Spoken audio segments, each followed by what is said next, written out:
The Oklahoma State Board of Education has approved the process for creating letter grades for every public school in the state. The decision came over the ongoing objections of parents and many school administrators who point to a complicated and flawed system for determining those grades. In this ONR Extra, we have some of the comments made during the board meeting where the grades were approved. Your previous delay sent a message that the concerns of 313 school districts should not be ignored. I hope that the spirit of that was to listen to feedback, involve district specialists, and take the time necessary to come up with an authentic grade scale that we could all support. Instead, there was no chance for input that I know of, no attempt to build consensus. It has been, unfortunately, a wasted opportunity that will further alienate educators, confuse parents, and magnify distrust. I was embarrassed for you when you voted to delay, and that same day a message came out from the State Department that told districts they could distribute grades. You knew better than to release grades that were not endorsed or considered fair. Now you are being expected to, as a matter of fact, approve that original version anyway, apparently because the more accurate calculation caused schools to look too good. It is obvious to everyone that this is now about politics rather than good policy. We hear the same thing from the same people every time.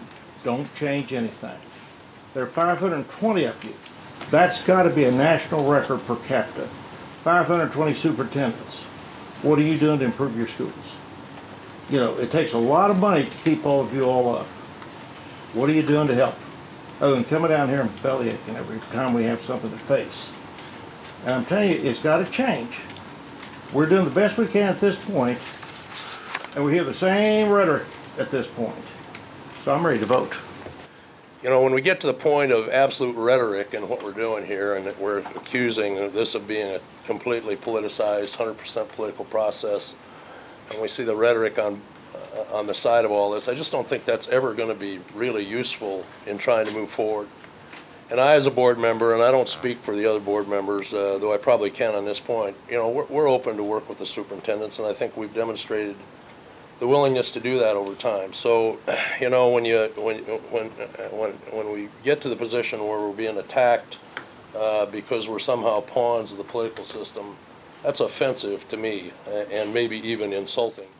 I didn't take this job for politics. I took this job because my core belief is that the only way out of poverty is through an education. And I deeply thank the board for all of their work. I thank the superintendents for all of the response that they gave us over the last 6 months and 30 days of review. We have some very good comments. What I would like to know is what are the steps that we move forward now where we do something with that information that can provide some unity, where we have reforms moving forward successfully. And I think that's the goal I have, but I don't think that that happens if we are talking at each other and not working together. So I would like to see and do hope and really expect to see some kind of collaboration, and that does take both groups being together at the same table. According to published reports, Governor Fallin had worked out a third approach to grading schools as a compromise with state superintendents, but that plan never came up at the State Board of Education meeting.